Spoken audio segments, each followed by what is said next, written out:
Folks will be ready in just a second.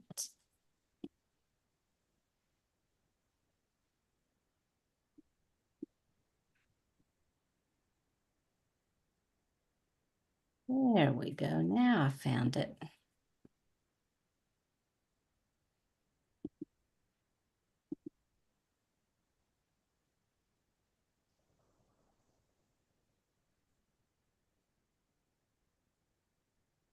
Okay.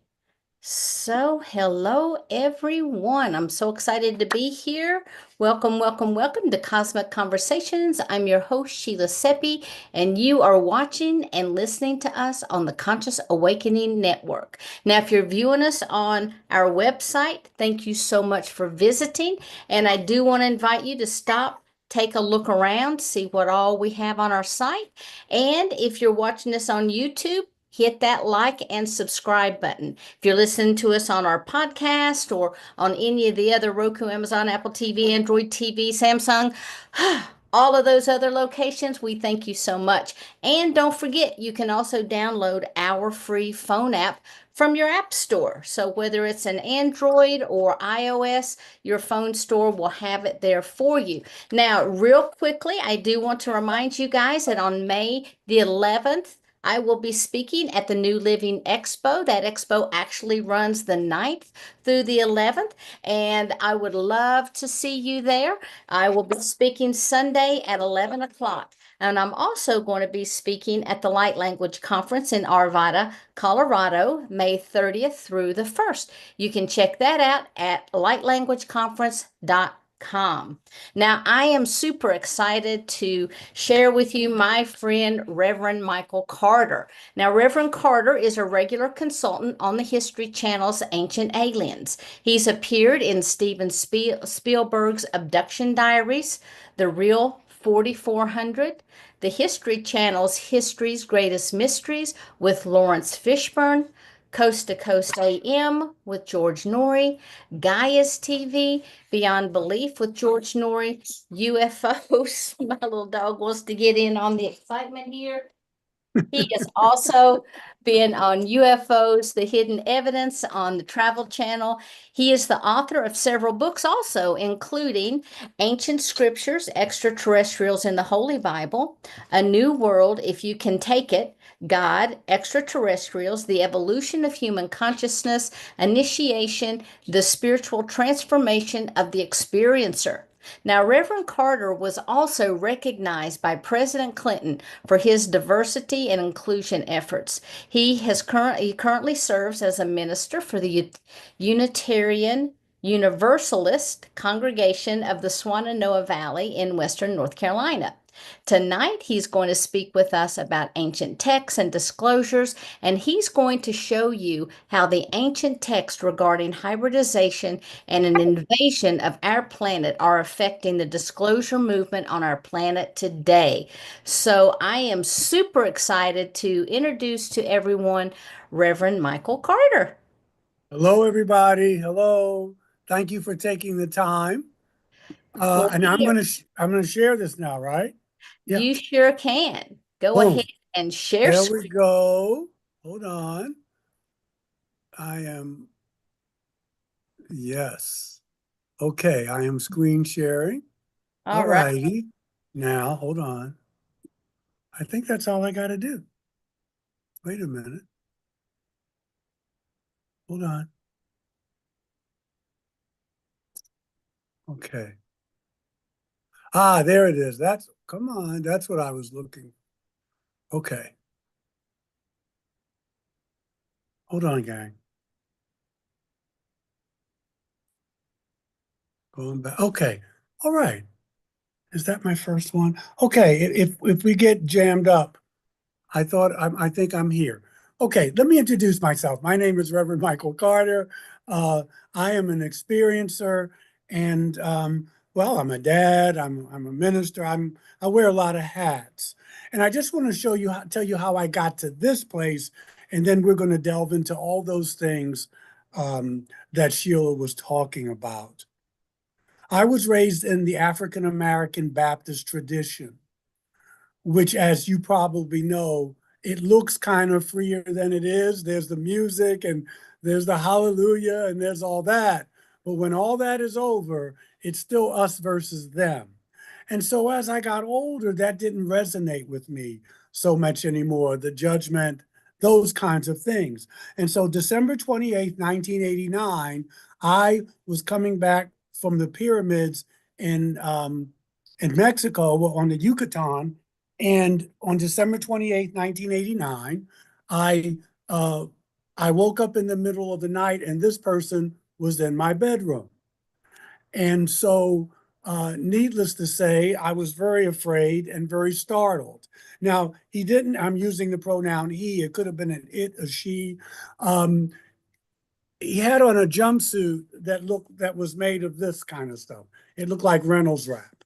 And so that began my journey. Every full and new moon, I would get a visit from these beings. On occasion, I would get a visit from this person, a reptilian. In 2013, 2016, I got a visit from this praying mantis being here.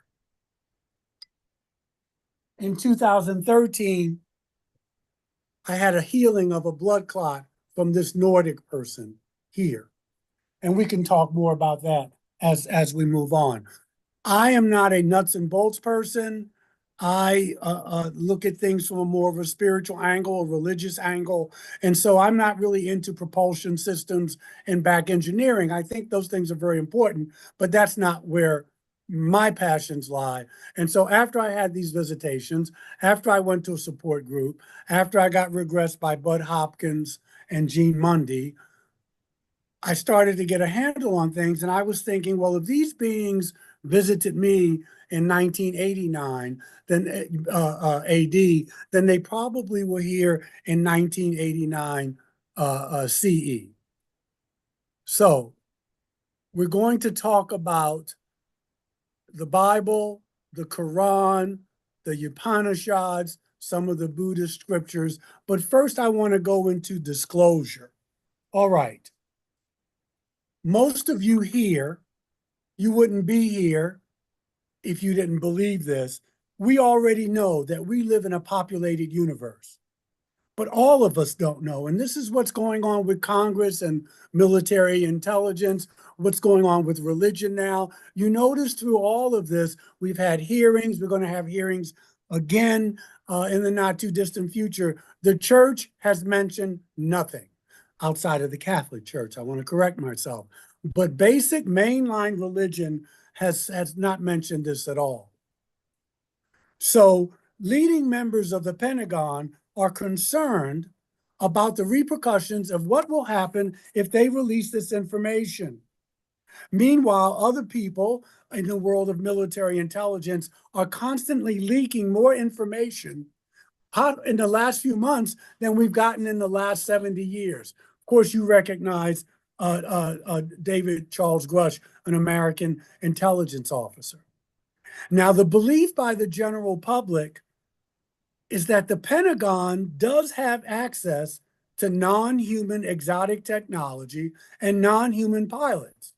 And they're keeping this information from the public.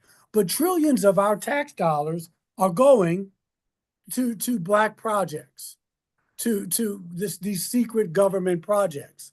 What we're seeing now is an acceleration of information because of this man, David Grush. His credentials are impeccable. So I just want to take us back to July 26, 2023. He says, my name is David Grush.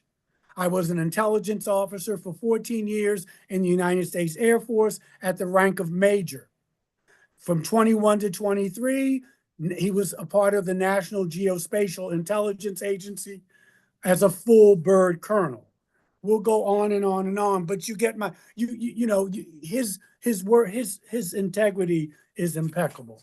He says my information is based on what was given to me by individuals with longstanding track records, and they gave him classified oral testimony. And he says, I'm asking Congress to investigate these claims. So he's coming forward, right? At great risk to his family, at great risk to himself. And this is how we got here today. Yes, there's also testimony of David Fravor and Ryan Graves. We're not going to discount them. They are both highly credentialed and naval pilots. David Fravor was the one who got us the Tic Tac videos on the USS Nimitz. And we got those in 2004. Yet David Grush is the reason for the hearings we had in July. And so he has clearance from the highest level of U.S. intelligence. Now, Dwight D. Eisenhower, we have to mention him. Some of you have probably heard of this. If you haven't, you can Google it, you can research it. Michael Salla has written a wonderful book called Kennedy's Last Stand. It talks about Kennedy's possible assassination because he was going to go public with that we were not alone in the universe. But he got that information from Eisenhower. He met with Nordics and Greys. The treaty is called the Greada Treaty.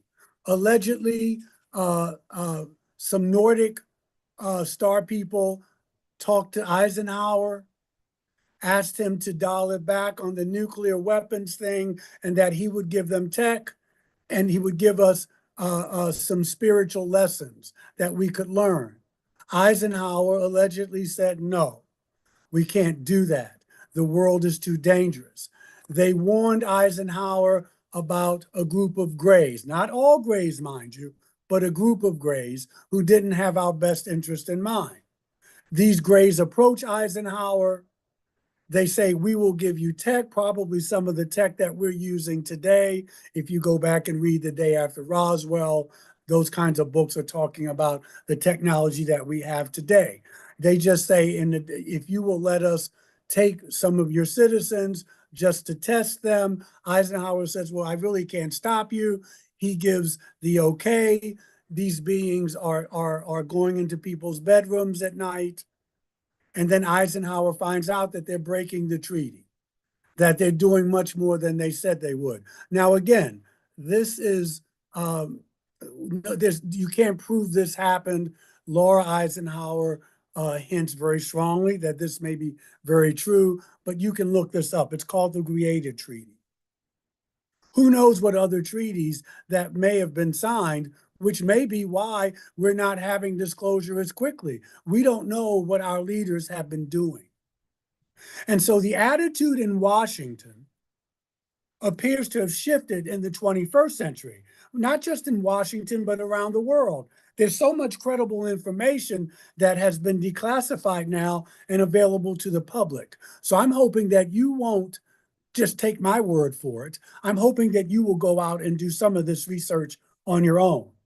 So at the beginning of the century, the movement towards disclosure has been staffed with people who just a while ago worked for military intelligence and the military. So all of a sudden, we have these people who were keeping us in the dark. Now, all of a sudden, they're coming forward. Right now, you're looking at a photo of the late former Defense Minister of Canada, Paul Hellyer. He claims that military intelligence among most of the governments of the world know that while he was in office, we had contact with off-world intelligences. There was no consequences of him coming out saying that. He was not medicated and locked up. There was no one debunking him, and he made those statements. That is something new.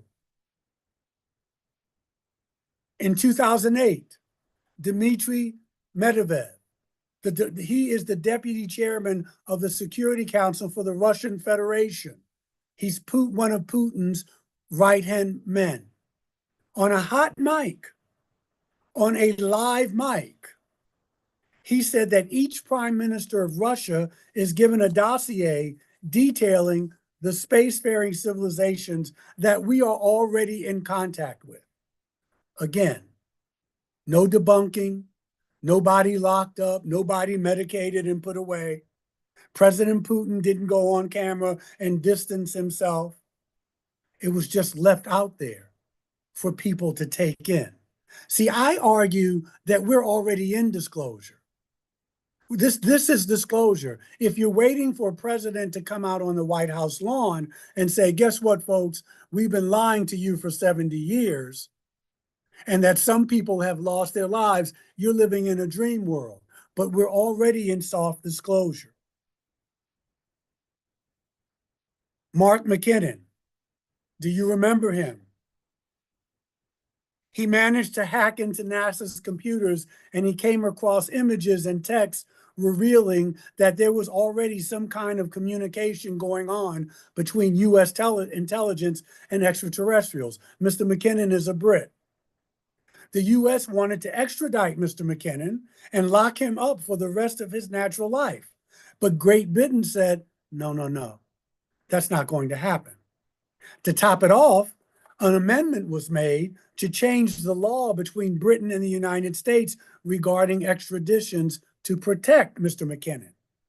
No mention of this was ever made of what he found. No probes were done regarding the implication of these finds, but they weren't debunked. This man hacked into NASA and said that we were already communicating with extraterrestrials. Christopher Mellon, he's almost always in the news now. In 2017, he was the former Secretary of Defense for Clinton and Bush. He released the encounter between the USS Minutes and its aircraft and the Tic Tac craft. You've all seen the footage, so you know that he was the one who all of a sudden said that this is a need to know. He had a clearance to release those photos. If he came out and did that, then you know that he had to have a clearance. And so they're testing the waters to see how we respond. The same thing with the drones. We've had these things happen before. But again, no mass panic. People took it in stride. And then the Pentagon 2 years later came out and said that the footage that he showed was authentic. So not only do we have the footage the government is telling us, we have been investigating these sightings for over 70 plus years. 70 plus years we've been being lied to. This sounds like disclosure to me. And then we heard from Lou Elizondo, who headed up this unit for 10 years. So all of a sudden, the leaders who were debunking and telling us that we were just hallucinating, now all these folks are coming out and saying, hey, wait a minute, trust us now. And some people don't trust the government. And I get it. It sounds very leery. There's my friend Lou. Again, coming out, risking his reputation, risking his safety, risking, his family's safety as well. Jacques Vallée. He is another researcher who says he's been working with other scientists working on materials from crashed UFOs. Eric Davis, another physicist, his job was to examine these materials, brief the Pentagon regarding the implications of what he had found. All of this has been going on in the public domain. So please look this up yourself. This man has said that he publicly was working on crashed off-world vehicles not made of this earth. That's called disclosure. This is called disclosure. Here's something for you. This man is former director of intelligence for France. He came out and said that the United States, Russia, China, France, and Britain have been in contact and talking with extraterrestrials for over 70 plus years. Tim Burchett, you've seen him from the great state of Tennessee. He was just on TV yesterday on News Nation. He came out about 2 months ago, you can look it up on YouTube, and said that even though he remains a Christian, he said there are UFOs in the Bible, that he believes that. And you have to remember that for him to say that, he has to have someone has given him permission to say this. And so this is what I'm saying. This is soft disclosure. This is saying that we're telling you in no uncertain terms that we are not alone in the universe. Brigadier General Hayam Mashed retired in 2020. Now, he was the Brigadier General for Israel for 28 years. He was head of their chief security of space. So it's his job to know if we're not alone. He came forward and said, on the basis of his privileged information, that we have been in contact at a covert level for 75 years. We've been trading technology, sharing and collaboration, research projects here and on Mars. On Mars. He said there's a galactic federation. He wrote a book called The Universe Beyond the Horizon. I know that you can buy it in Europe. I tried to get it here. He also said that there is a galactic federation and that there are bases on the moon and Mars. Nobody locked this man up. Nobody, maybe some of you didn't even know this. Why is it that all this stuff and people aren't batting an eye? I don't know, but this has happened in our lifetime. And if what he's saying is true, and I feel that it is, it would be a mistake to just write this off. He said that around the table that he sits, there are some extraterrestrials who want disclosure and some who don't. They say that some of them say Earth is not ready to join this galactic neighborhood yet. Not because we're too warlike, which we are, but because we don't understand what space is yet. And once we understand time travel and what space is, we will be allowed to join this federation. And that happens to be what we're working on right now. Time travel in space. And so the Pentagon is embarrassed and the intelligence community, because what we're talking about is one branch of the government being denied information from another branch of the government. So you think we're split culturally. The nation is divided even in our halls of power. It is big and it is dysfunctional. Members of Congress want to know, has there been contact? Is there a conversation going on? Is there collaboration? Grush is taking a big risk. When he says to our leadership, if you watch the hearings, he said some things I can't answer publicly. I have to go into a SCIF, which is a secure room. It's a sensitive compartmented informational security. So the process is frustrating, but this is the language of disclosure for now. And he can only say what he is allowed to say. And you have to listen. He never says the pilots of the craft are extraterrestrial. He never says that. He calls them non-human biologics. He never said that he was an expert in UFOs or UAPs. We're talking about Grush now. He uses the term trans-medium anomaly. What the hell is that? Trans-medium anomaly is military jargon for UFOs. Since July 2022, the Pentagon's unit for studying UFOs has become the All-Domain Anomaly Resolution Office, or ARROW for short.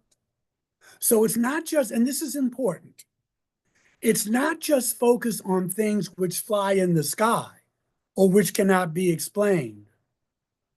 All domain means in space, on Earth, and under the water. That's what all domain is about. Anomalous craft that operate in space and air and in the sea. They are referred to as trans-medium anomaly.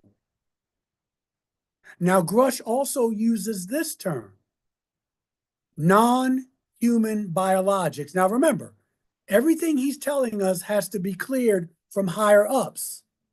So he goes so far as to say what I can tell for public consumption. This is Gary Nolan, another physicist who's working on downed aircraft, who's talking about that we have bodies. Biologic is a word that means living things. In choosing non-human over the word alien, they're keeping the doors open, so to speak. Alien means something different from us, but they may not be that different at all. And when we get to the Bible part, I will talk to you about that. But they may not be that different from us at all. Extraterrestrial implies that they are from another planet. Perhaps they've been living here, or they are from another planet, at least some of them. But they've been here for a very, very long time. So we don't want to rule that one out either. They may live under the earth. When we had these deluges and floods and pole shifts that Edgar Casey talked about, and asteroids hitting us, because there's been more than one flood. Some of these beings probably went underground. The Bible mentions some of that too. The book of Enoch, for instance. So the question becomes for you and I, who has the right to withhold this info from us for 70 plus years? This is Rear Admiral Tim Gallaudet. He's retired. He wants to keep some things secret. He wants to keep some things in the public. He is an expert on the underwater. USOs are what they're called now. So he's talking about that. So for what I want you to hear is for, a lot of people in the UFO community say, oh, we don't want to talk about politics. I don't do politics. But that's not true.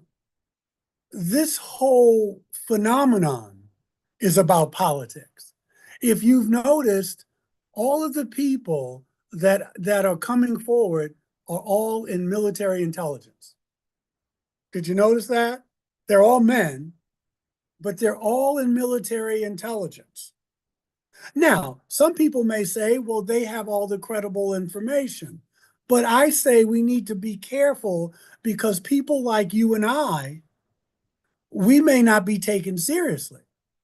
And if you control the narrative, you control the story. You control the information that comes out. I like Brother Tim Gallaudet, but I heard him on an interview and he was talking about the disclosure. And he said, we're not talking about mom and pop that live out on a farm somewhere.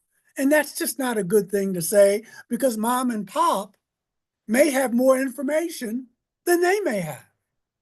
So it's just something to keep in mind. So all I'm saying to you is to grab your popcorn and sit back and watch this unfold. If you saw News Nation last night, Lou Elizondo, David Grush, I think Chris Mellon, last weekend, they all got together in a skiff, and whatever they discussed, they're going to be talking about by Christmas time. Now, that's a few months off. Maybe there'll be something in between. But they were talking that this Christmas, there'll be some more information given to the public. So here we are. I have my own ideas about what we could do to make more people come forward. I think we need to do what they did in South Africa after apartheid.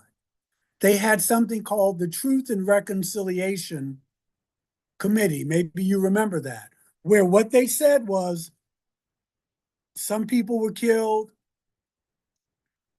some people were brutalized. We can't go back. We were wrong. But going forward, we will tell the truth, we will be transparent, and so people they'll be able to get their pensions. They will not get penalized for breaking their non-disclosure agreements, their NDAs. I think that if the United States adopted that, we would get this information quicker. A lot of people aren't coming forward because they want to live long enough to see their grandchildren grow up. They don't want to lose their pensions. And so a lot of people aren't coming forward. Now let's talk about the Vatican. The Vatican, as you know, is a flawed branch of the church. It's run by human beings, you know. But they have been the only religious organization that have come out and talked about this. Okay, in 2009, there was a colloquium where Pope Benedict XVI, extremely conservative Pope, asked the Pontifical Academy of Sciences to hold a symposium to discuss the theological consequences of contact with other spacefaring civilizations. The Vatican. When I first heard that, I was like, what? The Vatican? Just 400 years ago, we would be burned at the stake for even talking about this. All of us here. And here they are saying now we live in a populated universe.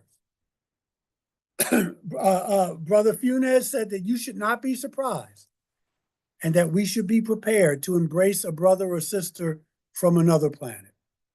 That's it. No theological issue. God has probably been just a little busier than we thought she was. And so this is what happened. No problem. So why the turnaround? I raised an eyebrow. And then we heard the gentleman I just showed you, Gabriel Funes, he's the head of the Vatican Conservatory. He said the same thing. There's no problem that life exists on other planets. It wouldn't change your beliefs. Monsignor Corrado Balducci, one of the Vatican exorcists for the Archdiocese of Rome, he has since crossed over. He said that when people report contact experiences, that it's not demonic, that these are not demons. The people who are reporting them do not have psychological problems. They are coming in contact with another kind of entity, and the matter needs to be seriously studied. Now, when someone of his stature comes out with his kind of talk, you know he's speaking for the Pope. And Pope Francis has talked about this as well, that he would baptize a star person if they wanted it. This is the senior Vatican astronomer, Guy Consolmagno. He's director and president of the Vatican Observatory. He says publicly that the Bible talks about ETs in the Old Testament and the New Testament. And so I just want you this is just a lead up. Okay, I hope it got some of your attention. This is how we got to where we are today. This is how we got to disclosure. This is disclosure. Now, let's get to the sacred texts. What I want to say before we start is that, again, I don't get into the propulsion and all that. I'm a minister. I serve a congregation, a very progressive, liberal congregation here in North Carolina. It's a Unitarian Universalist congregation. I'm a little luckier than some of my minister friends who are in more mainline congregations. I almost lost my job because of this, but luckily the board of trustees said, no, we don't want to do that. He's not forcing us down our throat. He may be right, but we don't think we want to fire him over this. Someone saw me on Ancient Aliens one night, got a wild hair, came to church, talked to the church leadership, and this was someone who gave a lot of money to the church. And she said, I want him fired. I am uncomfortable with my minister on television talking about little green men. I have friends who are in the Catholic Church, Episcopal Church, Baptist Church, and they know what I'm saying is true. But they can't come out and say it because they will lose their jobs. They will lose their livelihoods. I know academics who, and I say this because I don't want you to think there's this giant conspiracy. Yes, there are some people who don't want us to know about this, but there are some people who just can't come out and say it because they'll lose their whole livelihood. So I want to talk about the Epic of Gilgamesh, the Sumerian, Akkadian, Babylonian, and Assyrian accounts that lead up to Genesis. And again, all of this is political because whether you read the Bible about King David and King Saul, all of this is political. It's exopolitics. It's what we call exopolitics. And that is, how do we deal with otherworldly civilizations? But people in the community who say, I don't do politics, you better go back and take a breath, because all of this is about politics. The Epic of Gilgamesh, for instance, Gilgamesh was a hybrid. He was a hybrid person. He was part star person and earthling.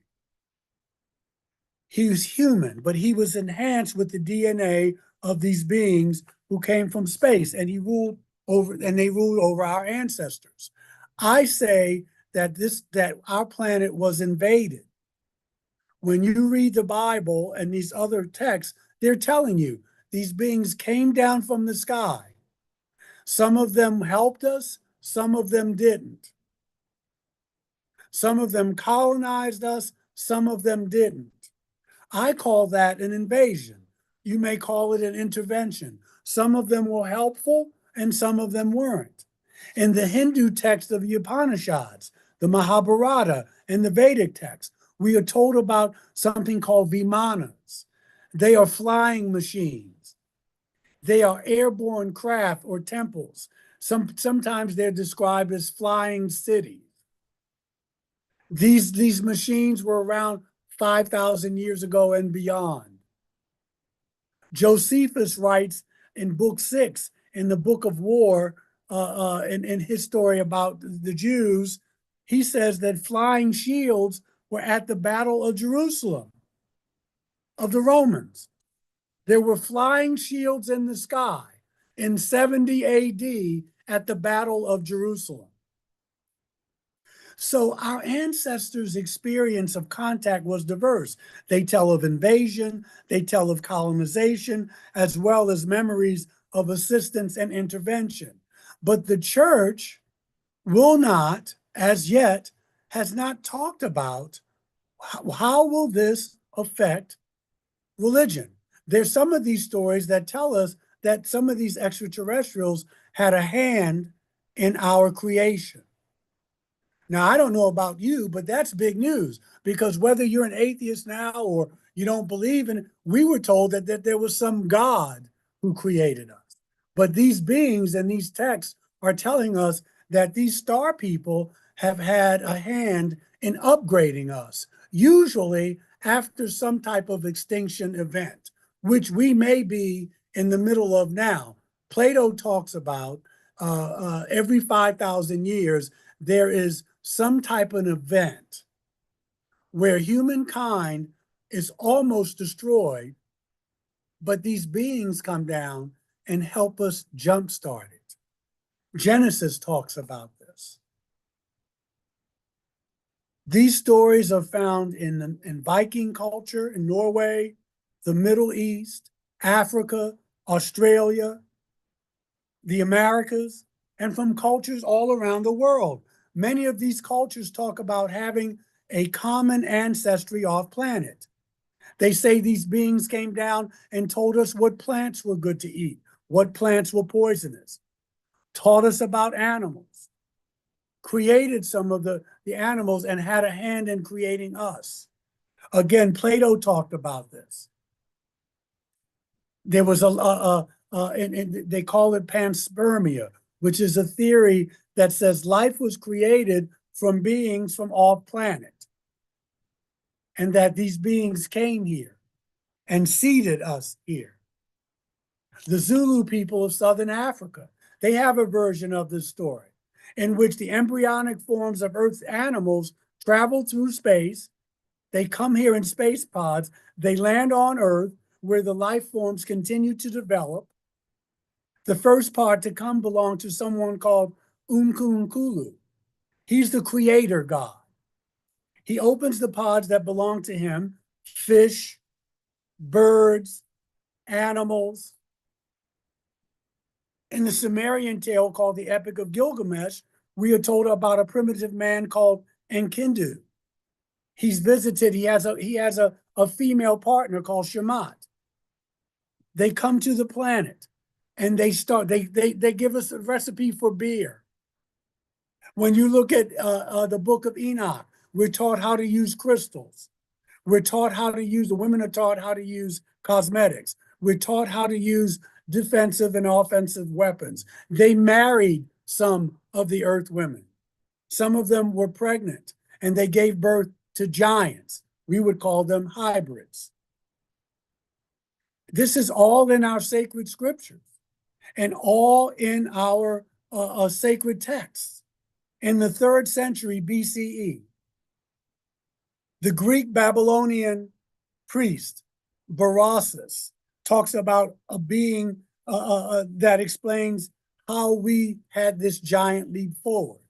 I'm suggesting to you that if you go to the Bible and everywhere you see angel, if you put the word ET or alien, the Bible makes a whole bunch more sense.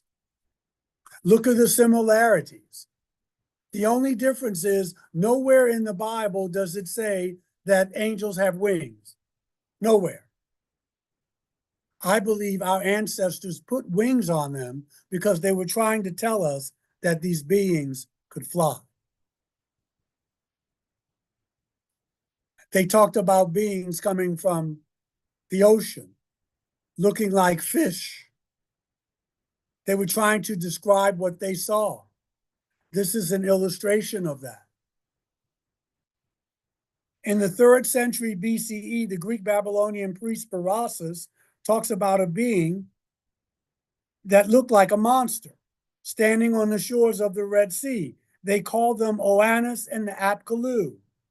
They are similar to humans, but larger, and they look like fish. They are somehow connected with authorities from the sky. Maybe they had bases underwater. Berossus writes this is in the 3rd century. Its entire body appeared like that of a fish, and underneath the head was a second one like that of a man. They taught us how to write. They taught us geometry, science, how to use technology of all kinds, how to cultivate grains and to harvest fruits. They taught us engineering, how to build cities, how to establish a money system, a legal system. In short, they provided everything that taught them the marks of civilization. Again, even taught them how to make beer.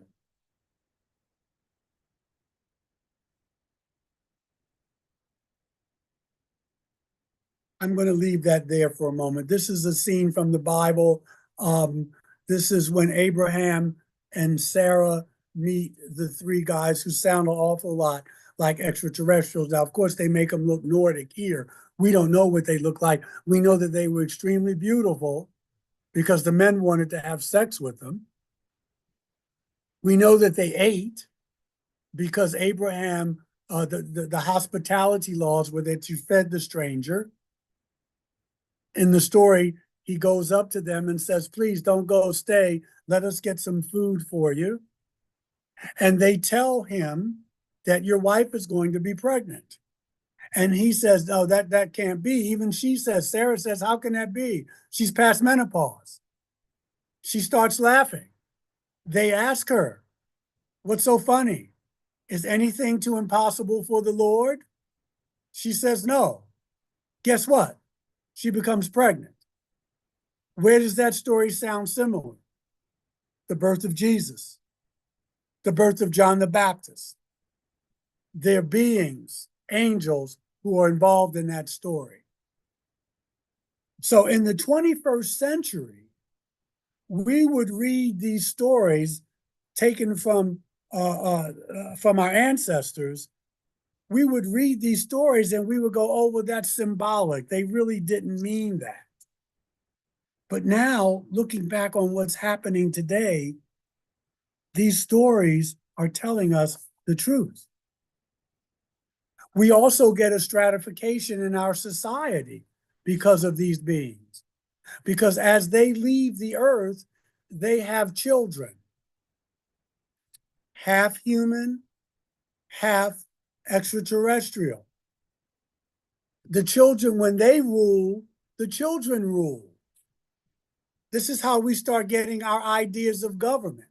And how do you think, so when the children, when their children are getting ready to leave, they make priests out of people. Michael, you're going to be the high priest. You're going to rule for us. We're going to tell you how to rule. Now, how do you think I'm going to rule? I'm going to rule the way I saw them rule. And if they were good rulers, then I'd be a good ruler. But if they weren't a good ruler, there's going to be hell to pay. Now you start seeing how we get our pyramid of government. You have, even today, you have the king,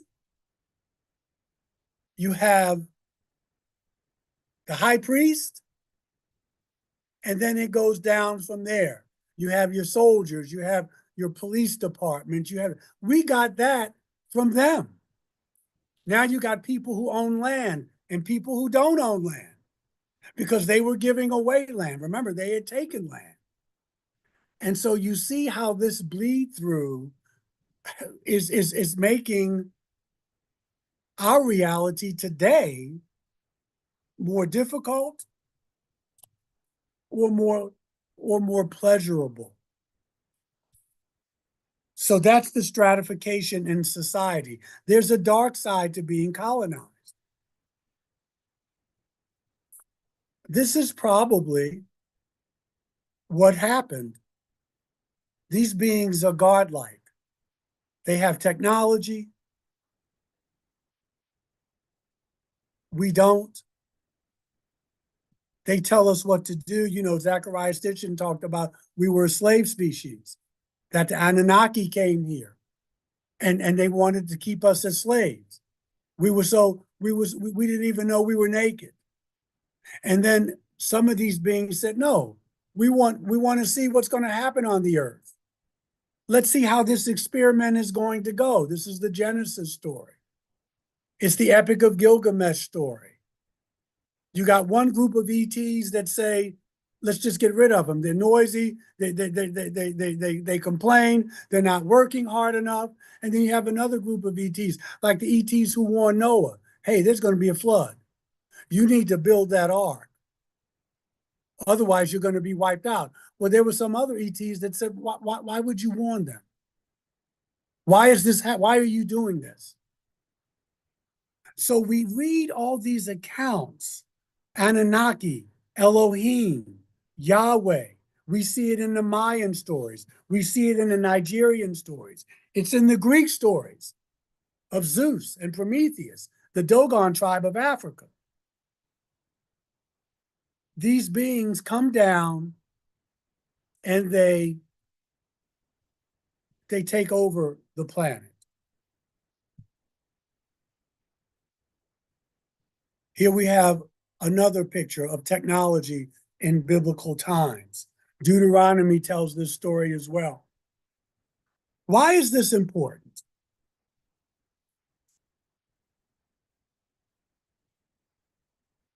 In Western culture, we are taught that Yahweh, the God of the Old Testament, is the universal God. Yahweh ordered men, women, and children killed.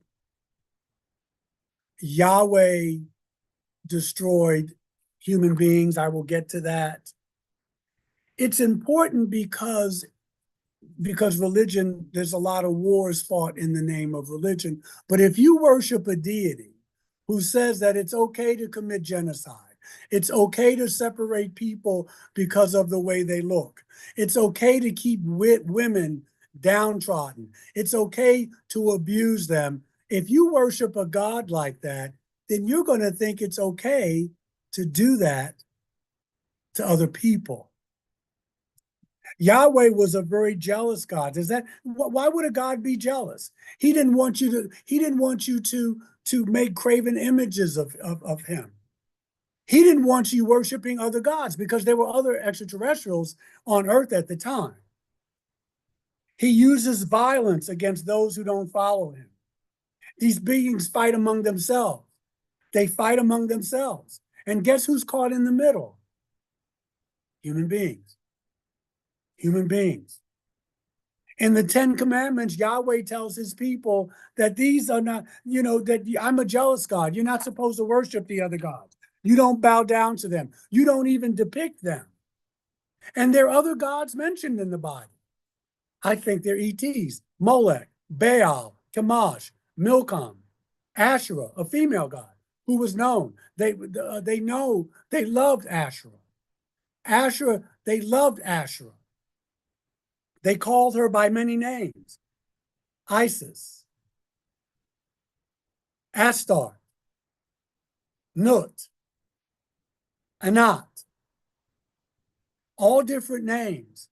And when they started taking the women out of the Bible, the women gods, they took away the feminine aspect of civilization. In 2 Samuel, Yahweh kills 70,000 of David's army because David just wanted to count the men. And Yahweh said, if I tell you to do something, you do it. We're taught that this is God. We're taught that this guy is the God that we all worship. Do you know how much to kill 70,000 people? 70,000 people, all because he said, well, let me count how many soldiers I have. Let me put it in perspective. The attack on the World Trade Center killed 2,996 people. The D-Day invasion of World War II killed 10,400 people. The Blitzkrieg in Germany killed 40 to 43,000 people. In one assault, this person, Yahweh, kills 70,000 people.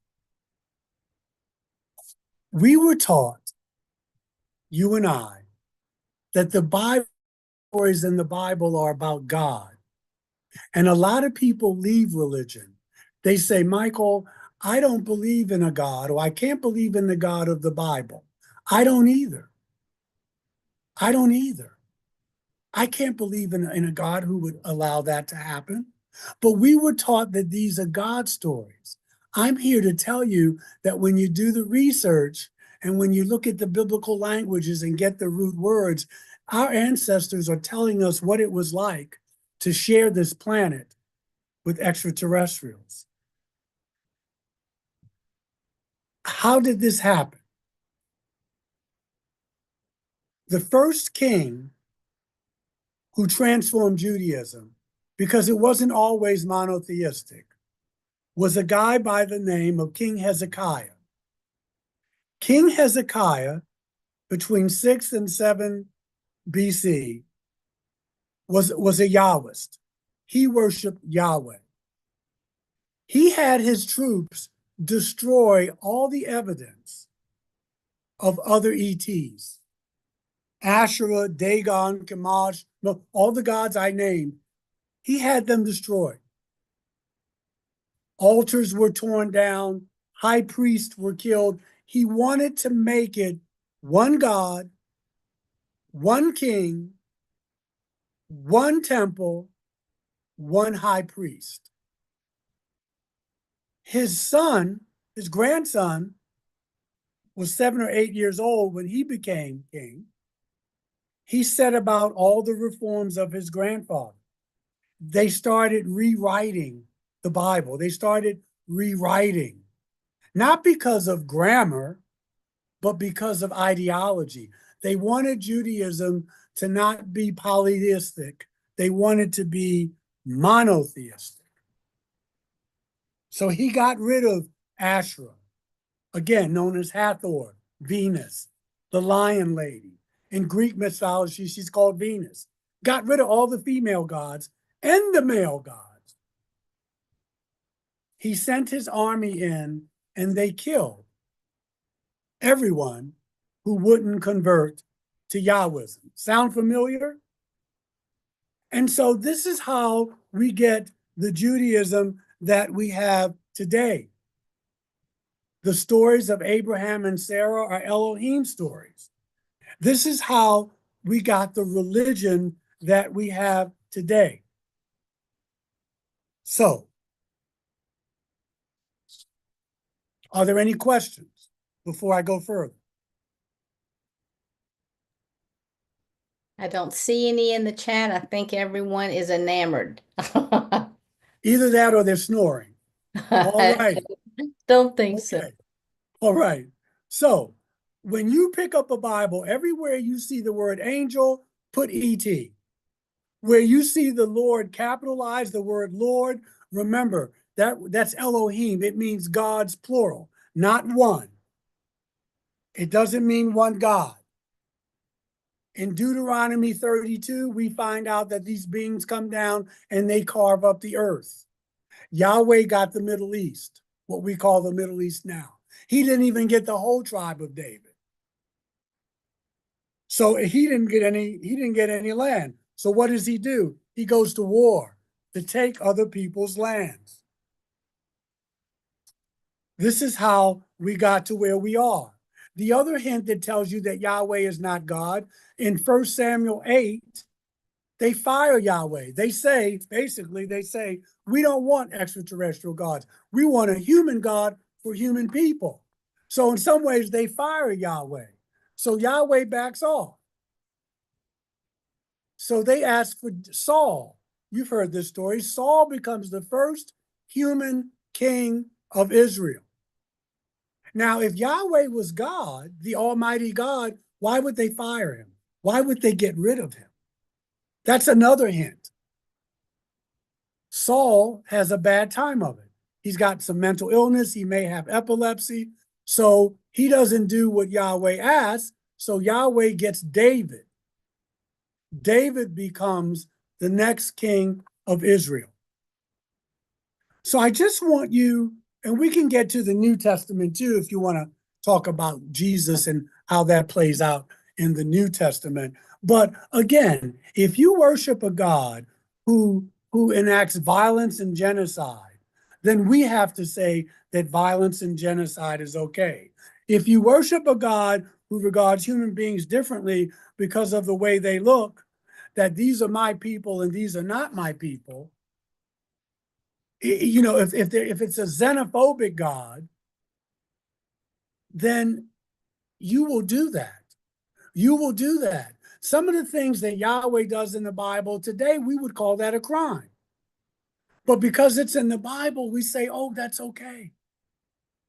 Everything that we see happen, whether it's the way we treat women, whether it's the history of invasion, whether it's slavery, well, all done in the name of God, is more than enough evidence to confirm the ugly ramifications of worshiping a being like this. You know, we're told that the unexamined life is not worth living, but I'm here to tell you that the unexamined faith is not worth having. And so if we go back and start reading these stories as not God stories, but as stories of our ancestors trying to tell us what it was like to live on a planet that was carved up, they start to make more sense. And they start to give us a hint of what we're going through now. These things in the sky, the drones, these things in the sky. Remember, they used to call them Foo Fighters during World War II. We didn't know. Reports were coming back from bomber pilots, that these discs, these bright lights were flying alongside them. That's what's going on now. So none of this is new. is what I'm trying to get you to see. This is a rendition of Yahweh on Mount Sinai, giving the Ten Commandments to the Israeli tribes. This is a picture of a reptilian being who looks kind of similar to one of the beings that had visited me when I was first starting to have my experiences. I've seen 4 different races.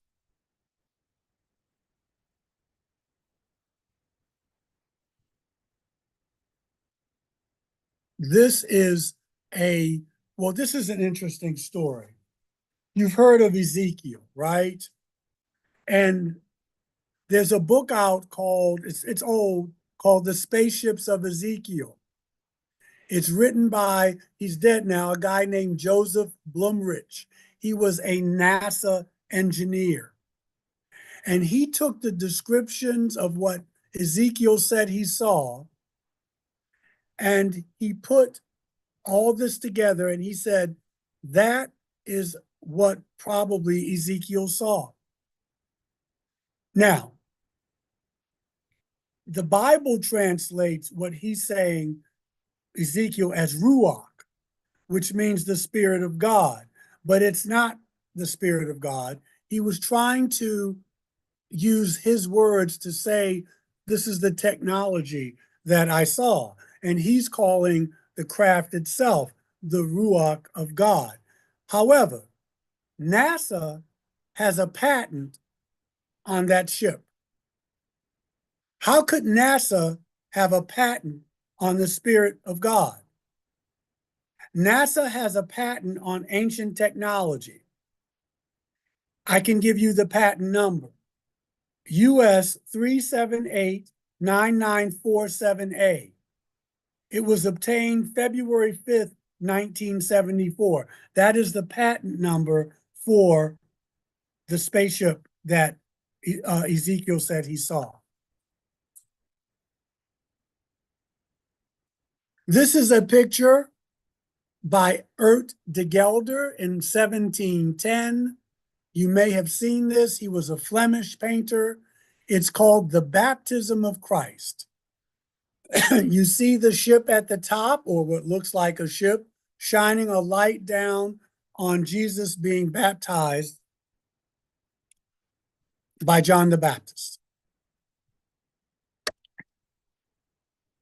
What did Urt de Gelder know in 1710 that he could paint that picture?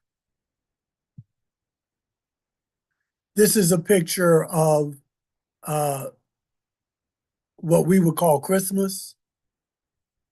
The Star of Bethlehem sounds like a ship that the wise men from the east follow. We know that we don't know whether they were going east or where they were coming from the east. We do know that if a star traveled across the sky and stopped over a building, a manger, the gravitational pull of the planet, you want to talk about tidal waves, you want to talk about floods, you want to talk about a pole shift, that's not possible. But it is possible that a ship is what they could have been following. We also know that stars don't hover over mangers and shine lights down on them.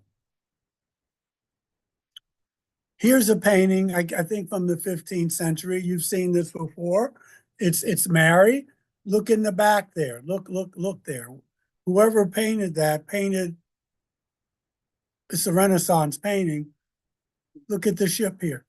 Look at this gentleman staring up at the ship.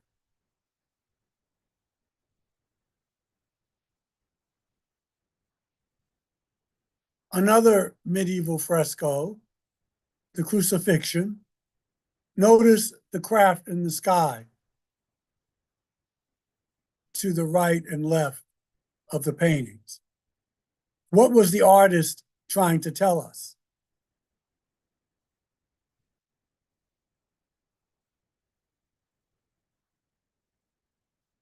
I like that picture. I just threw it in.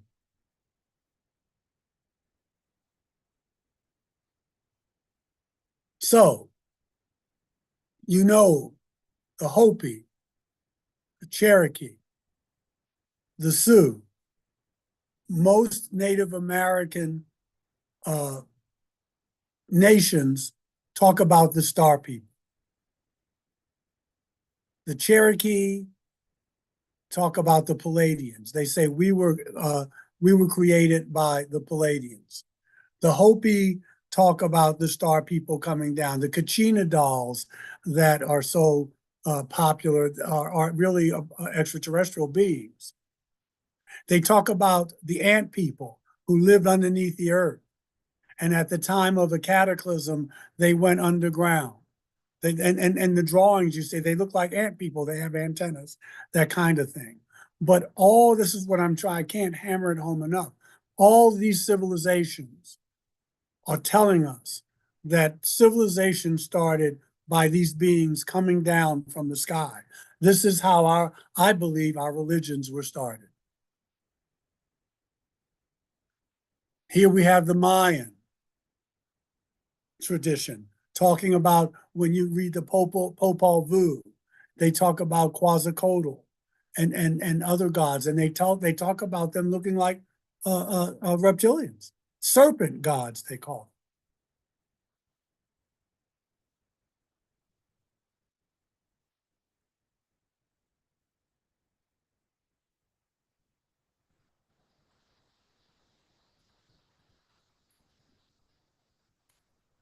Some of the Mayan and Aztec gods talk about Mayan and Aztecs talk about these gods being having blonde hair and blue eyes, being very pale.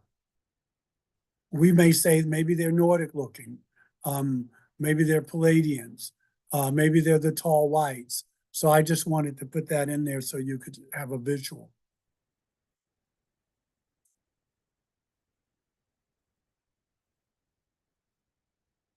Again, these gods taught them how to astronomy, astrology, what plants again were poisonous, what wasn't.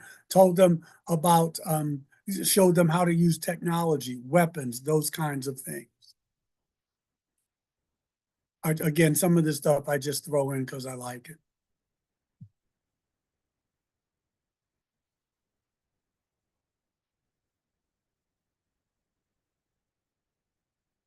The person in the front looks a little bit like the person who healed the blood clot that I had on July 4th, 2013 at 10 minutes to 10 Eastern Standard Time. The only thing is, uh, the person I saw was almost as tall as my ceiling, which is 8.5 feet tall, and he had a cowl.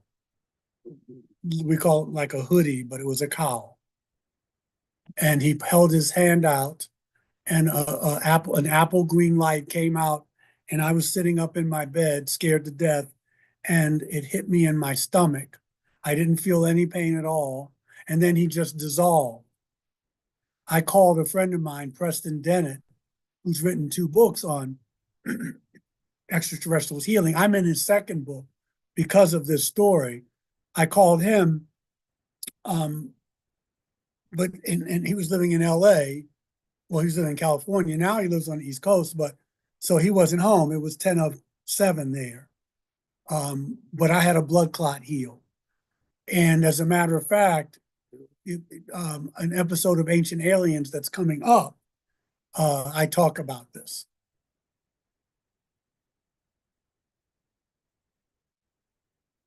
Those are the Foo Fighters that fighter bombers talked about in Italy in 1945.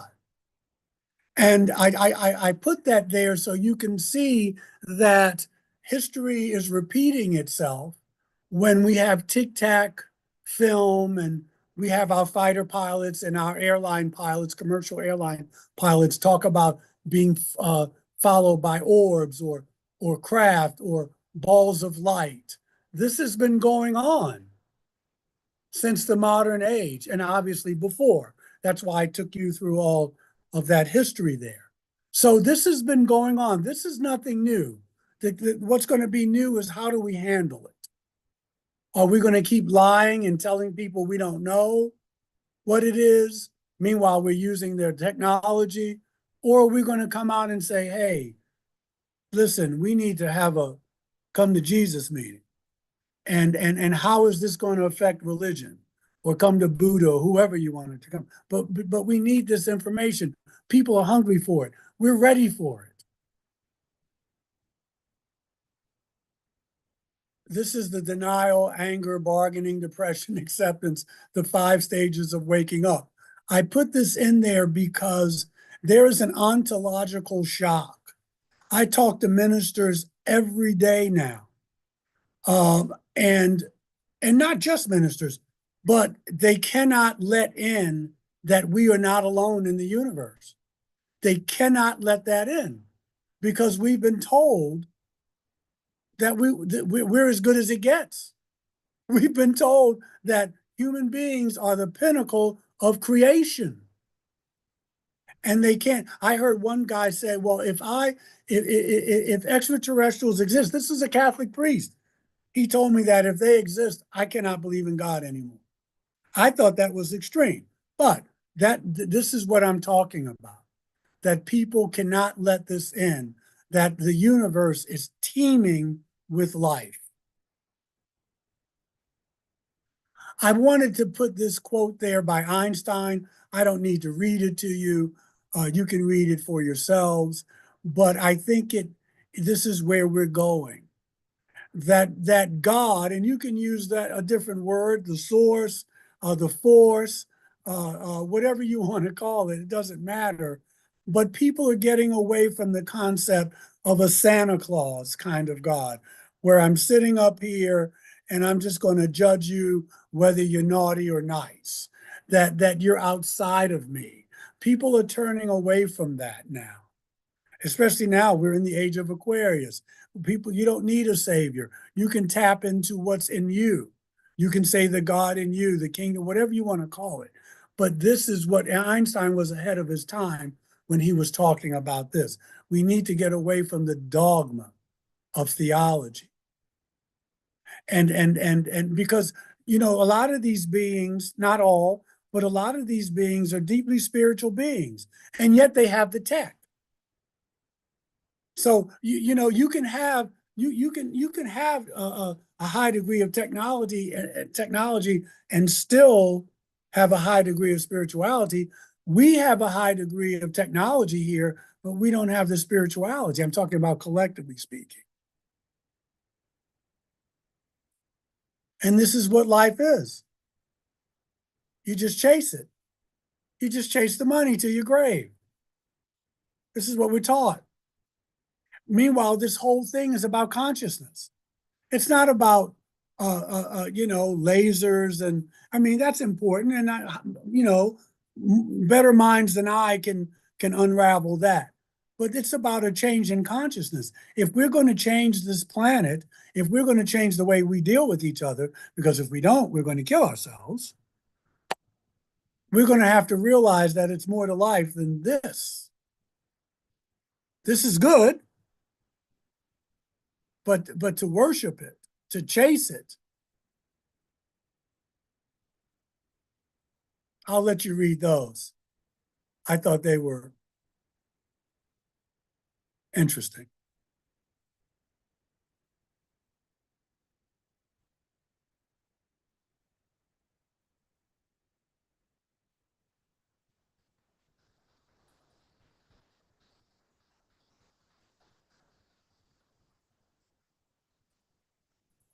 Are there any questions?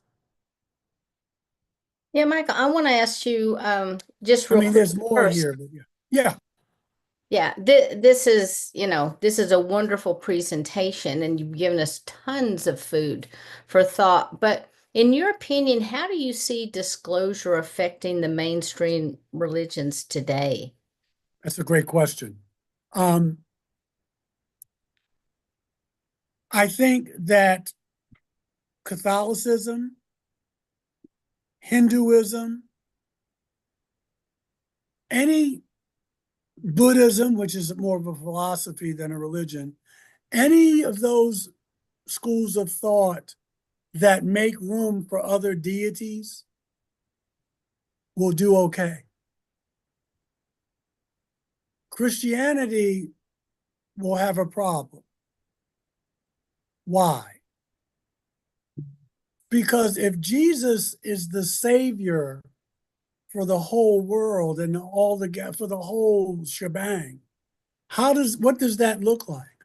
Does he have to go to every planet and be crucified? Right? In order to, I mean, who wants to do that? Are there some planets that don't need a savior? Are there, listen, did they create Jesus? You know, there's some theories,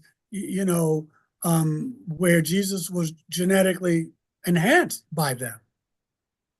But if there's this one God over everything and everybody, it's going to be hard to explain that. But if you have a deity like you have Brahman, in Hinduism, and then you have Vishnu, and you have these lesser gods, the lesser gods, you could say, well, they were ETs or whatever. And so they have, they've been created, and this is the hierarchy. But Christianity doesn't make room for that. The other thing is in Hinduism, you have gods and goddesses, which Judaism took out. They took out Asherah. Okay, they took out, even with Mary and Mary Matt, they took all that out, man. And you miss a lot when you take out the female energy from anything. Mhm. Christianity did that. So there's going to have to be some rethinking around some of this stuff. I love this. They say Rumi says it. I know it's in A Course in Miracles, but in A Course in Miracles, the voice, the entity, some people say it's Jesus, says that there's no definition of love. Love is something you can't define. So your job is not to define love. Your job is to seek love. Is not to seek love, but to find all the barriers where we block it. We don't deserve it. And religion has a lot to do with that in the West, because we were taught that you don't deserve the good. If this person didn't get beat up one Friday and rose from the dead, none of the good, you would get nothing. You don't deserve it. And so you walk around thinking, I'm a worm. I don't deserve the good. Of course you deserve the good that comes in your life.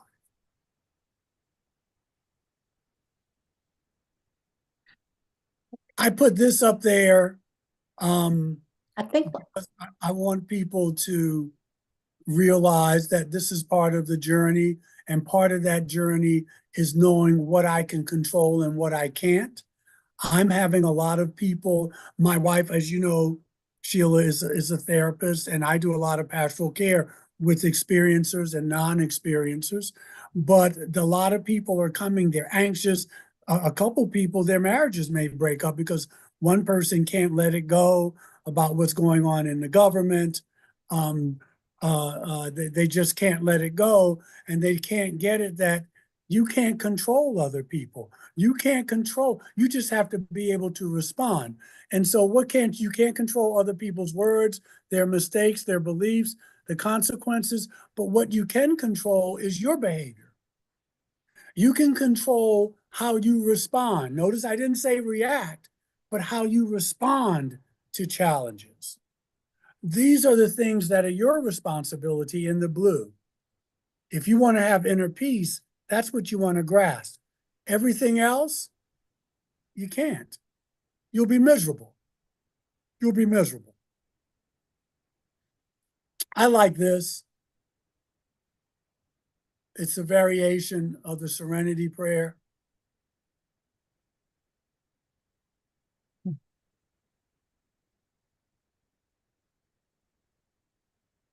And listen, I love religion for what it can be. I know it's messed up. I hang in with it. But we have the three major religions there hitting each other in the head. And here we have love over here, and no one's even looking at it. And that transcends all of this.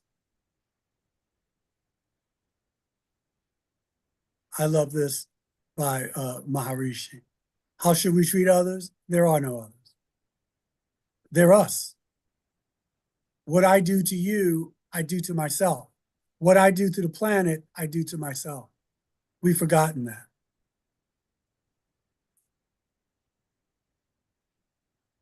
We're surrounded by life. And this is not even some of the beings who are just pure energy, that they don't even need bodies. This is not even the beings who don't even need ships to get to you.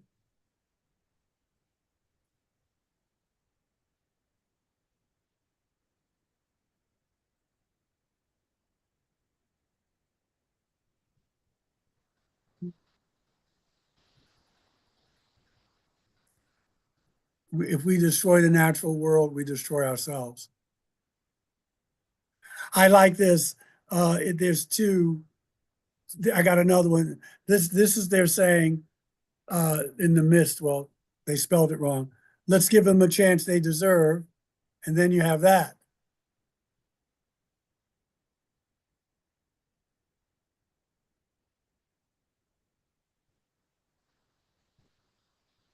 This is what we think we are, and this is what we are. You know, what's the old saying? We're spiritual beings having a human experience. And all genuine spiritual paths tell you that.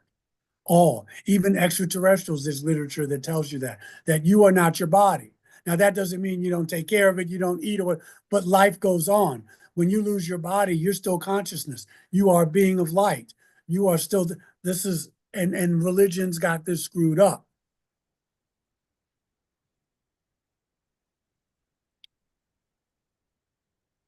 That's a shameless plug for me. And it's got all the books except my last one, which is a book of sermons. These are some of the episodes of Ancient Aliens that I've been on.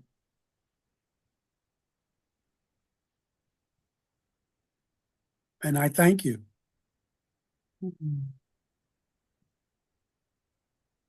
Thank you so much. Thank you. Thank you. Absolutely amazing. Well, I'm glad. Sometimes I don't mean to be self-deprecating. Deprecating. That's it. Don't want to do that. Self-deprecating. How's that? Right, right. First day with the new lips. Anyway, because I know it's a lot of information. And I could go even more. I mean, I got chapters and verses from the Bible where they're telling you that these beings are fighting among themselves. And you know, it pretty much lets you know that these beings are not human and that they're not gods, that they are, I would say they're extraterrestrials. I mean, I got a chapter, I just do. If anybody's interested in them. If not, I know it's a lot of information for an hour and a half. But so and I get this because I don't want you to think I made it up.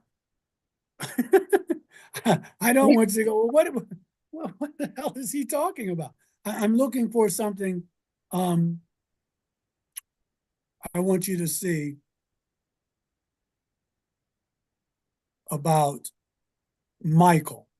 You know, Michael's the protector and you know, Saint Michael, right? But if you go, where is it? Where are you, Michael? In Daniel, chapter 10, verse 13.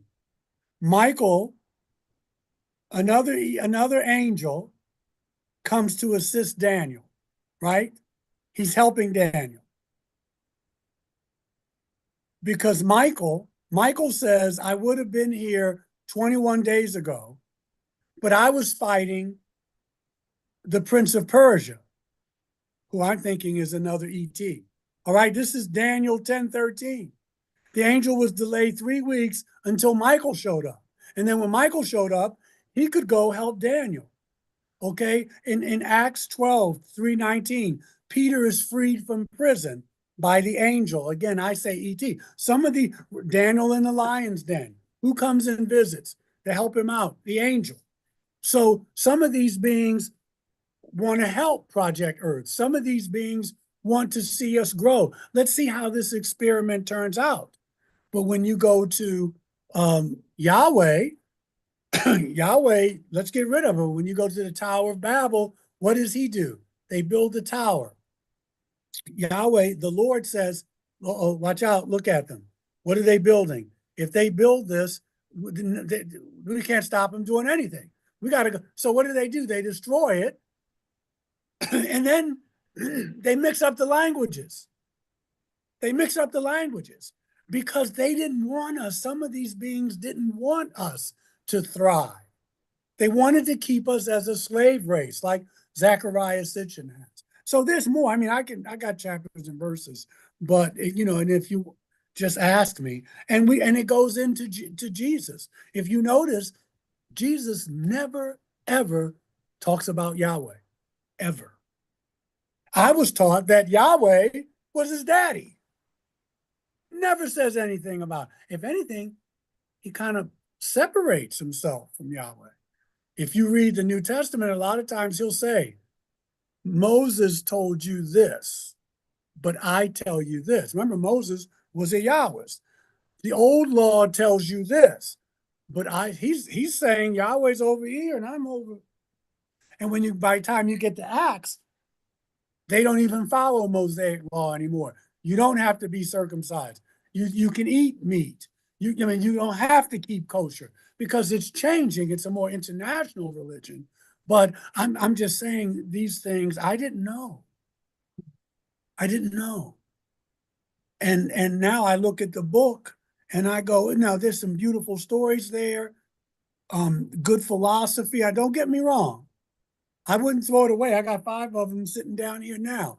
But what I am saying is that when you throw away the book, it's one of the best resources we have of our ancestors saying, hey man, this is what it was like to live on earth with these people.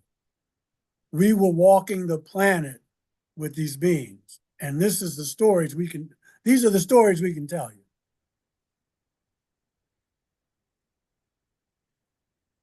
So where do you see all of this going? Where do Well, you think we're actually headed?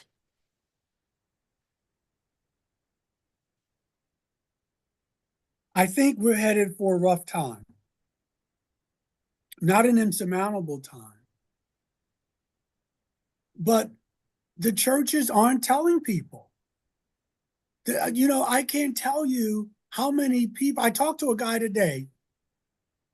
I'm in a group of just talking to other ministers, and some of them say, Michael, this is nuts. You need to stand down. But there's some others who say, I don't know. And then there's one guy we were talking today, young guy, he's Orthodox Christian. Yeah, my website is michaeljscarter.com.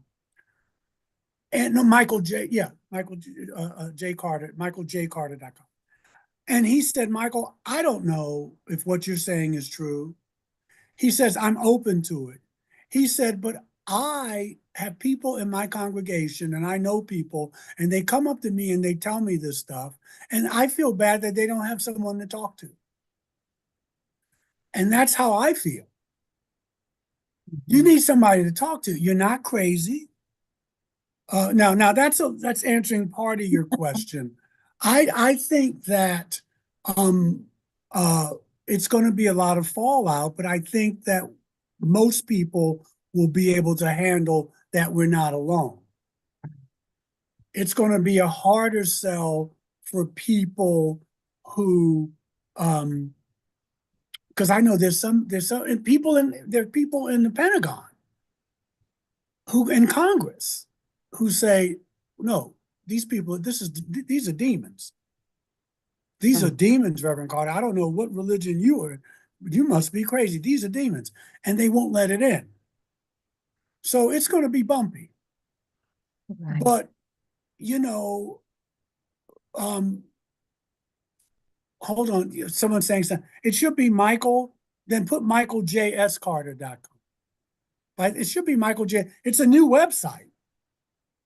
It's brand new. So it's either michaeljscarter.com or michaeljcarter.com. I think that we're in for a rough time. That's why I want the churches to come out and at least be prepared. The Vatican is talking about it, but we need a little more. We need a little more. People are flipping out, and we need calm voices to say, "Thank you." It's so new, I forgot. Thank you, Miss Taylor, Fallon Taylor. So anyway, um, but it's going to happen regardless. It's going to happen. Now, I don't know if you guys have been hearing um 2025, 2026, 2027, that there's going to be some event. Now, I know Chris Bledsoe Mhm. implies it in in his book. I don't know whether it's an extinction level event, something that the lady told him. He calls her the lady. Um, is and interesting. A lady is talking to him. The lady. We need that energy. Um, or is some people say, man, Jesus is coming back again. I don't know, but something is happening, and that's what some people are saying. This is why the government is forcing this, that something's going to come that they know about and they want to get out ahead of it. So it's all these layers, Sheila, but it's going to be rough. It's the age of Aquarius. We have choices. We can go into this new age of Aquarius where there's more cooperation, that we're not angry because you look different from me or who you sleep with or all that or what color you are, or we can go down this path and we can destroy ourselves. Or we can get destroyed. Plato says every 5,000 years something happens that we have to be rebooted. But we can get hit by an asteroid. These crazy people, they talk like they want to have a nuclear exchange. The culture, we could just kill each other because we think differently. It's a time, but all the Christianity talks about it, the Hopis talk about it, the time of purification, Native American folks, the time of the rainbow tribe, where all of us get together, no matter what color and who that we make a change. We can do that, but we've got to make a decision, because this is not the first time that we've had these kind of events. Right. Yeah. This has been absolutely fantastic. I would love to have you back. Yeah, We've we'll just do it. barely scratched the surface on this conversation. I got one presentation where it's more spiritual. I just put Mhm. disclosure in but it's one about the spiritual transformation that Yes. can happen. So I may do that next time.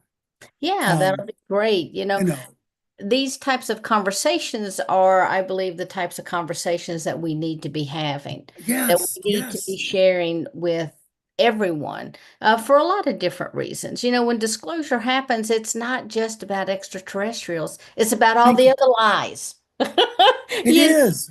It is. that's where people, But you've been doing this for a long time. And you talk about consciousness. And that's what this is about. it is. Because if we don't change our consciousness, we're going to kill each other. It doesn't matter if you got all this high tech and you can't get along with each other, because you're going to use it to kill each other. And you've been saying that for 100 years, and that we're more powerful than we are, than we think we are. We have the psychic power. We have the spiritual power. We have the healing power. That's all part of what they have. Some of them, not all. And but we've been taught that it's all BS, and just shut up, and well, you're going to go to hell. Nobody wants to hear that. People don't even believe that anymore. Yeah, yeah, yeah. There's been so many misinterpretations in the Yeah, Bible that yes. when And it's people, been rewritten. right, It's been so many rewritten. times, so many times. Yeah. Yeah. And people walk around here and they say, oh, I got my Bible and blah, blah, blah, blah, blah. And they don't know. Oh, I got one. Yeah, I got six of them here. I got a couple over there because I like different translations. But it doesn't mean anything if you don't know what's going on. Right, right. The problem I think is so many people blindly follow the minister. And the minister, they're a good person. They are Some, some, full, some some of not, them, yes, some of them some very not. much so. Some of them want the power and the glory. Yeah, And you can't do that. You can't right. do that Without the research. without the research. And I had to research, and I don't remember all the Hebrew and Greek. I went to seminary. I'm seminary trained. It's not like, oh, I heard a calling and now, no, had to go to school. I have my master's in this. But I tell people you don't have to know all the Hebrew and Greek. Just look at the way the words used in the sentence, like you would any other thing. Mhm. You know what I mean? You don't have to be a Hebrew or Aramaic scholar. It helps, but you can see how the word is used in the sentence, and you can say, that sounds like today I would call that a ship. They call it the Spirit of God. The Spirit of God landed on the mountain. Hmm. Something landed on them. You know what I mean? They're trying to tell you in their words what they saw. So it's going to be colorful. It's going to be, but we have words for that now. You can say, boy, that sounds like a wormhole. That's what I would call it. Now, back then, they may have called it something else. And that's how you said, oh boy, this book is a little different than what I thought it was. You know what I mean? And listen, they're having sex with the women. That doesn't sound like a god to me. There's nothing wrong with having sex, but they get drunk. If you look at the Zeus, they get drunk, they fight. He's cheating on her. But they're gods. They're extraterrestrials. They're extraterrestrials, and they get drunk, they have sex, they go to sleep, they fight, they love, and we said, oh my God, this is a metaphor. No, all these people are they all telling the same lie? No, no, these were real people. And that's all I'm saying. I just don't want to take away people's faith. I'm not trying to I'm not saying there isn't an intelligence. I believe in something greater than me. It's Yeah. just changed. It's not a Santa Claus. Michael, you had another beer. Oh, you're going to hell. No, it's not that anymore. I have a mature faith. I have a mature outlook on how the universe is. And so it's changed. Right. But if you're going to grow, sometimes you have to say, I believed that 5 years ago, or maybe last week, but I don't believe that anymore. It doesn't serve me anymore. I have new information now. Right. Right. Now, I want to circle back to a conversation that we were having before we even started the program tonight. And that's about what's happening in your church and about a fundraiser that you've got going on. Oh, yeah, yeah, yeah, yeah. Oh, you remembered. I have, I, okay. I serve a congregation, not huge, about 160 members. It's a very liberal church, so Um, and we had a fundraiser. We call it a canvas, and we had it's our church, and if you want to make a donation, um, boy, I'll just say you can write it down. It's called the Unitarian Universalist Congregation of the Swananoa Valley. Okay, or you can call it the UU Church of Black Mountain. It's 500 Montreat Road. It's in Billy Graham country. I live in Billy Graham country. I moved from New York. I live in Asheville. This is Billy Graham. This is all Billy Graham country. It's beautiful down here. It's in the Appalachian Mountains. And so if you want to make a donation, it will be deeply appreciated. My name is Reverend Michael Carter, but I would make it out to the UU congregation of the Swananoa Valley or the UU congregation of Black Mountain, 500 Montreat Road, Black Mountain, North Carolina, 28704. 28704. Much appreciated. I wasn't going to do that, but you said it's a good idea. I Um, think so. Yeah. yeah, and if you can, it'd be deeply appreciated. Go to my website. If you need to call me or write me, michaeljscarter@gmail, I will respond. I used to give out my number. My wife told me to stop doing it because a lot of people, but um, if we get a conversation going, I'll Yeah. give you my number. Just don't. She's out there. But I Beautiful. will get back to you. I will call you. Don't tell her, but I will call you. Or we can always Zoom and talk, and we can get into the nitty gritty I just wanted you to get the thing, but I'm really more into the Bible stuff and the Quran and, because I think that's what this is all about. It's about love. And you don't hear people talking about love much anymore. Maybe, I don't know, maybe I'm going to the wrong places, but, and that's what this is all about. I know for me, I do this out of love and I want to learn to love and I want to love more deeply. And, and now this makes it a little crazier because now I got more different people to love. Some of them look like lizards. Some of them look like little gray people. Some of them, now there's more people to love. Yeah. Well, I really appreciate the work that you're doing, and I appreciate the fact that you're willing to come out to share your personal experiences and Oh, I got to talk more. still, yes, Yeah, and still do the work that you're doing. yeah. We'll talk more about it. The healing. I got to tell you about the healing. They healed my blood clot. Yes. Yeah, Yes. I'll tell you about that next time. I got I Well, got the doctor's papers over there too. They didn't come out and say, I didn't tell them the whole truth, but they would lock me up and medicated me. But they just said we don't have any explanation how this went away. But that blonde-haired guy did. Yes, he did. absolutely. Absolutely. And I will never talk bad about them. It's I wonderful. will never Thank talk bad. you. Yeah.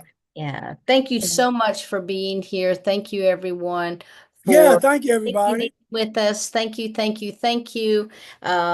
You now have Reverend Carter's website. You know how to Yeah, get hold of him. If you'd like to make a donation to the church, that would be greatly appreciated. yeah, And I'll tell you a little bit more as we go along, but we're planning quite a large workshop in November that Reverend Carter will be also participating in, and we will talk more about that as time gets closer. So thank you all so much for being here. Mwah. yes. Don't Sending let it. them take away your joy. Keep your joy. Don't let them take it. Mwah. That's right. Let me know when you get back. Well, you're gonna be here. Call me. Call I, me. You're gonna be here. You're gonna be here for a while. yeah, I'll be Okay. here. So I'll All call. right. Tell your Okay. dad. Good to meet him. Thank you so much. Thanks, everyone. Much love to you and namaste. Have a Namaste. great week.